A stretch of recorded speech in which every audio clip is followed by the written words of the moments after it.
சிங்கள தீவனுக்கோர் பாலம் அமைப்போம், சேதுவை மேடுறுத்தி வீதி சமைப்போம் அப்படிங்கிற இந்த பாரதியாரினுடைய பல நாள் கனவு இன்றைக்கோ நாளைக்கோ இல்ல வரக்கூடிய ஆண்டுகள்ல ஏதோ ஒரு நாள் நிறைவேறும் அப்படின்னு நாம நம்பினாலும் கூட இந்த சிங்கள தீவிற்கும் இந்தியாவுக்கும் நடுவுல ஒரு பாலம் அமையிறது சாத்தியமா அப்படிங்கிறது மிகப்பெரிய கேள்விக்குறிதான். ஆகையால் இந்த நேரத்துல பாரதியார் கண்ட கனவுக்கு நன்றியை செலுத்தி சிங்கள தீவுல வரக்கூடிய செப்டம்பர் 21 நடக்கக்கூடிய பிரசிடென்சியல் எலெக்ஷனை பத்தி இந்த வீடியோல பார்க்கலாம். எக்கனாமிக்கல் கிரைசிஸ் ஸ்ரீலங்கால 2022 ஆண்டு நடந்ததற்கு பிறகு 2024 ஆண்டு நடக்கக்கூடிய இந்த பிரசிடென்ஷியல் எலெக்ஷன் தான் ஸ்ரீலங்கா சந்திக்கக்கூடிய முதல் எலெக்ஷன் அண்ட் அனைவரினுடைய கவனத்தையும் ஈர்க்கக்கூடிய மிகப்பெரிய எலெக்ஷனாக இது பார்க்கப்படுது. காரணம், இந்த எக்கனாமிக்கல் கொலாப்ஸிற்கு பிறகு இந்த எக்கனாமிக்கல் ரீதியாக ஸ்ரீலங்கா மேம்பட்ட நாடாக மாறுவதற்கு இந்த ஸ்ரீலங்கால வாழக்கூடிய தமிழர்களும் சரி சிங்களர்களும் சரி இந்த ஸ்ரீலங்காவில் நடக்கக்கூடிய இந்த பிரசிடென்ஷியல் எலெக்ஷனை தான் ஒரு ஆயுதமாக கையில் எடுத்திருக்காங்க. இந்த ஆயுதத்துல சிறப்பம்சங்கள் என்னென்ன அப்படின்னு பார்த்தோமே ஆனால் இந்த பிரசிடென்ஷியல் எலெக்ஷன்ல தான் இதுவரை வரலாற்றிலேயே ஸ்ரீலங்காவினுடைய வரலாற்றிலேயே இல்லாத அளவுக்கு அதிக நபர்கள் அதிக கேண்டிடேட்ஸ் போட்டியிடுறாங்க. கிட்டத்தட்ட 38 கேண்டிடேட்ஸ் இந்த எலெக்ஷன்ல போட்டியிடுறாங்க. இதற்கு முன்பாக 2019 ஆண்டு நடந்த எலெக்ஷன்ல 35 கேண்டிடேட்ஸ் பங்கெடுத்ததுதான் அதிக அளவிலான கேண்டிடேட்ஸ் பங்கெடுத்த எலெக்ஷன்ஸாக பார்க்கப்பட்டது.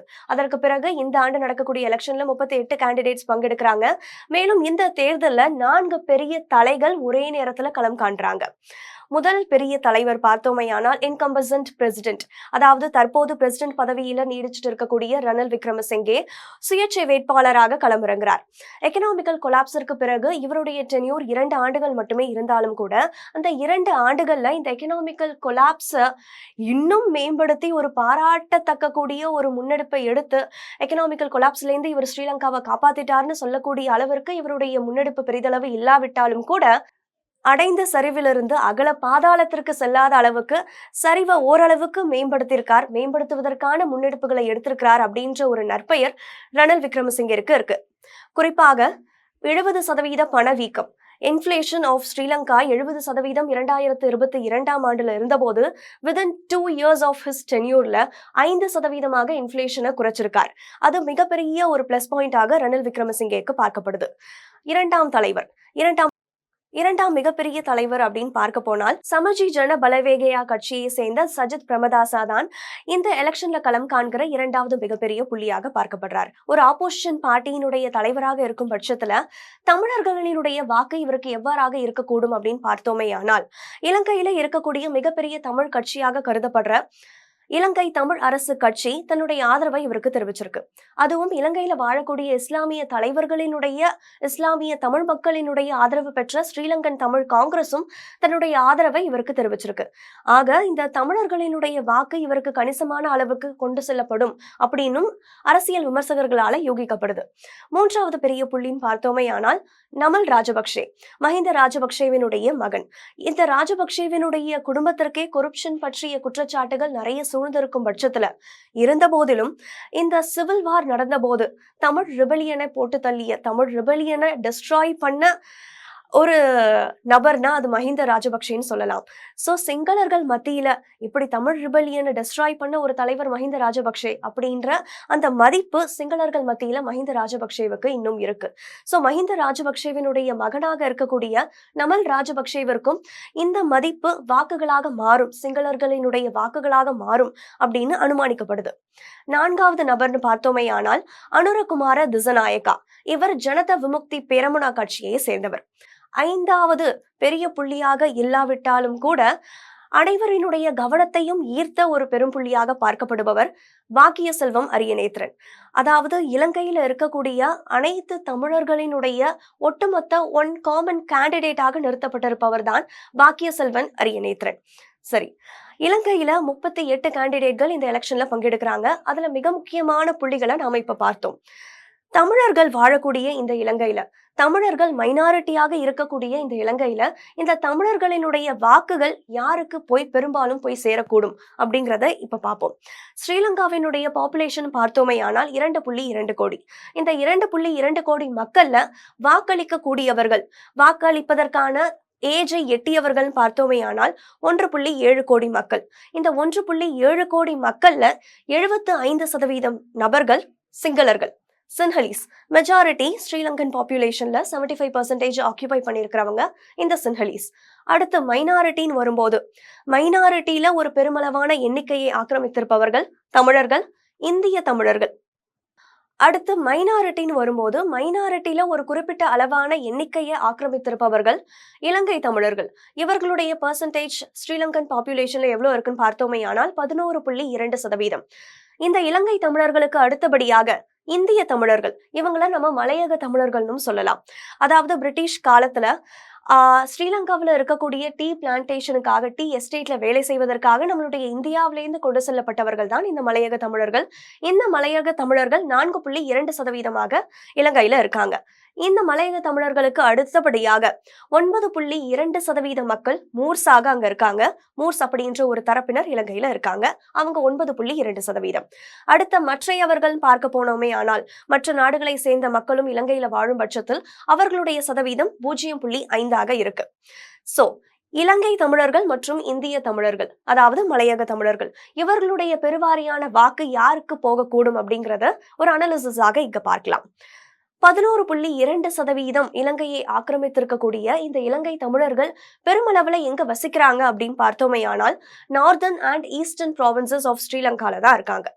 நார்தர்ன் ப்ராவின்சஸ்னு வரும்போது தற்போது ஜாஃப்னான்னு அழைக்கப்படுற யாழ்ப்பாணம், கிளிநொச்சு, முல்லைத்தீவு போன்ற பகுதிகளிலையும், கிழக்கு ப்ராவின்சஸை எடுத்தோமே ஆனால் ட்ரிங்கோமலி, பட்டிகலோவா அண்ட் அம்பரா, இந்த பகுதிகளில் தான் இலங்கை தமிழர்கள் அதிகமாக இருக்கிறாங்க.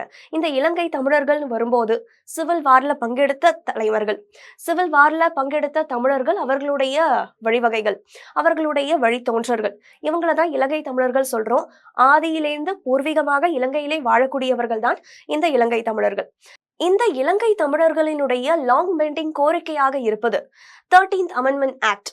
அதாவது 1987 அன்றைய இந்திய பிரதமராக இருந்த ராஜீவ்காந்தி மற்றும் அன்றைய இலங்கை பிரசிடென்டாக இருந்த JR ஜெயவர்தனே, இவங்க 2 பேருக்கு மத்தியில போடப்பட்ட இந்த ஒப்பந்தம் தான் 13th Amendment ஆக்ட்.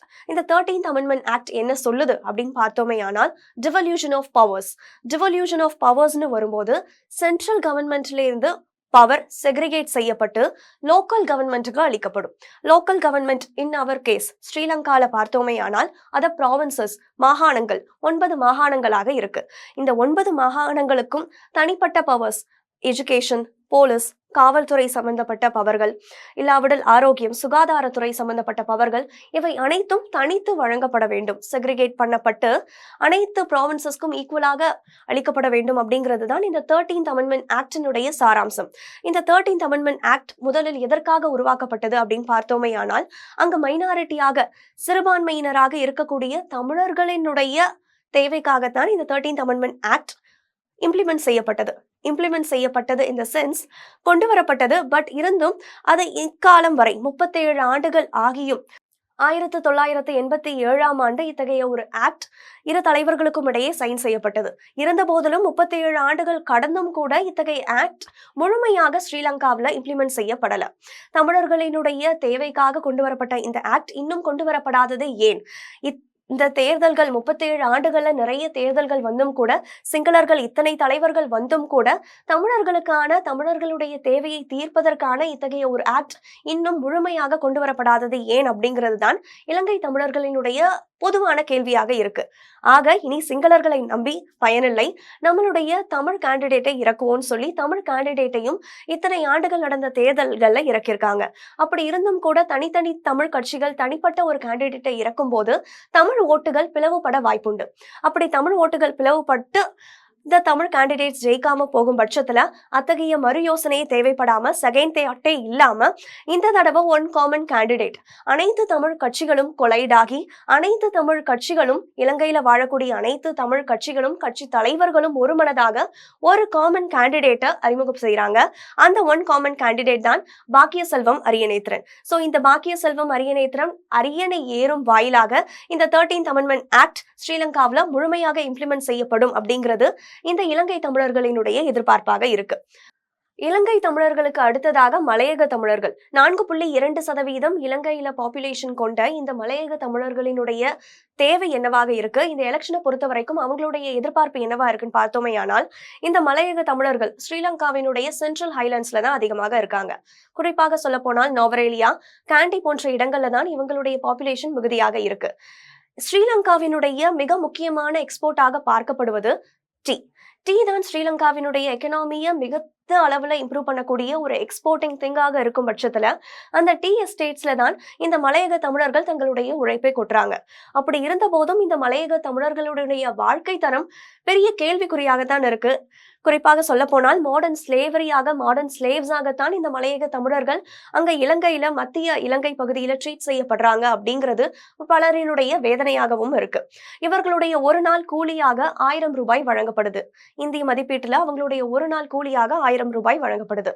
ஆனால் இந்த கூலியானது 1000 ரூபாயிலிருந்து 70% 1700 உயர வேண்டும் அப்படிங்கிறது இந்த மலையக தமிழர்களினுடைய வேண்டுகோளாக இருக்கு. மேலும் இந்த மலையக தமிழர்கள் இந்தியா விடுதலை அடைந்து இந்தியாவிற்கு பிறகு ஸ்ரீலங்காவும் விடுதலை அடைந்தும் கூட இந்த மலையக தமிழர்கள் இத்தனை ஆண்டுகள் இலங்கையிலேயே வாழ்ந்தும் கூட இவர்கள் இன்று வரை இந்திய தமிழர்களாகத்தான் கண்டறியப்படுறாங்க. இந்திய தமிழர்கள், இந்திய குடியுரிமை கொண்ட தமிழர்களாகத்தான் இவங்கள் அறியப்படுறாங்க. இவங்களுக்கான இலங்கை குடியுரிமை இன்று வரை வழங்கப்படவில்லை அப்படிங்கிறது தான் ஏற்க முடியாத ஒரு உண்மையாக இருக்கு.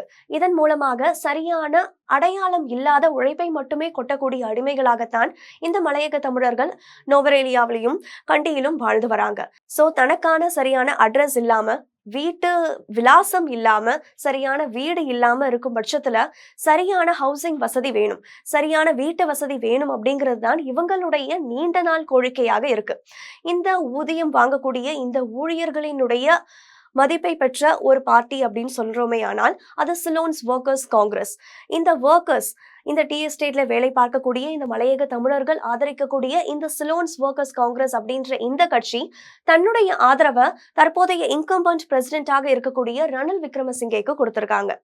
இந்த மலையக தமிழர்களை பொறுத்தவரை இதுவரை நடந்த தேர்தல்கள் அனைத்திலுமே ஒன் பிளாக்காக ஒட்டுமொத்தமாகத்தான் வாக்களித்திருக்கிறார்கள். இந்த மலையக தமிழர்கள்ல ஒரு பிரிவினர் மட்டுமே பிரிஞ்சு ஒரு தலைவரை குறிப்பிட்டு, இல்ல இன்னொரு பிரிவினர் பிரிஞ்சு இன்னொரு தலைவரை சூஸ் பண்ணி ஓட் பண்றது மாதிரியான இன்சிடென்ட்ஸ் இந்த மலையக தமிழர்கள் மத்தியில நடக்கிறது கிடையாது.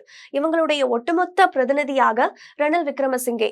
காரணம், சிலோன்ஸ் ஒர்க்கர்ஸ் காங்கிரசினுடைய மதிப்பை பெற்ற ஒரு நபராக, சிலோன்ஸ் ஒர்க்கர்ஸ் காங்கிரசினுடைய ஆதரவு பெற்ற ஒரு தலைவராக ரணில் விக்ரமசிங்கே இருக்கும்போது மலையக தமிழர்களினுடைய ஒட்டுமொத்த வாக்கும் ரணில் விக்ரமசிங்கேக்கு செல்லும் அப்படிங்கிற அனுமானமும் இருக்கு. ஆக இலங்கை தமிழர்கள் மற்றும் மலையக தமிழர்களினுடைய வாக்குகள் ஒட்டுமொத்தமாக பாக்கிய செல்வம் அரியநேத்திரனுக்கு செல்லுமா, இல்லை மற்றைய சிங்கள கேண்டிடேட்ஸ்க்கு செல்லுமா அப்படிங்கிறத நாம பொறுத்திருந்துதான் பார்க்கணும். ஜெம் தொலைக்காட்சிக்காக கனகதாரா. நன்றி, வணக்கம்.